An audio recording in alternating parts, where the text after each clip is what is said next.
Hey Wallet Hubbers! Today we're talking about the best starter credit cards.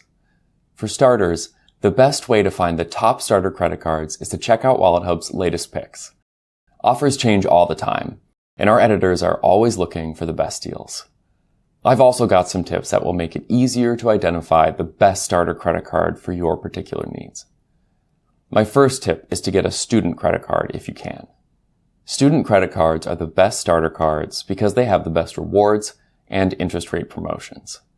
But you can only get one if you have an active EDU email address. Second, if you're not in school, there are two types of cards to consider starting with: secured credit cards and unsecured credit cards for people with limited or no credit history. Secured cards offer higher approval odds, and they tend to have better rewards and lower fees. The trade-off is that you have to place a security deposit of at least $200, and your spending limit will likely match the amount of your deposit.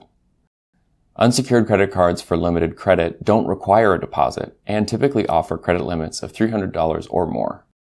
The best ones also have rewards and or no annual fee. Finally, once you find the right starter card, make sure to always pay your bill on time and to keep your balance well below your credit limit. That way, you can use your starter credit card to build credit over time.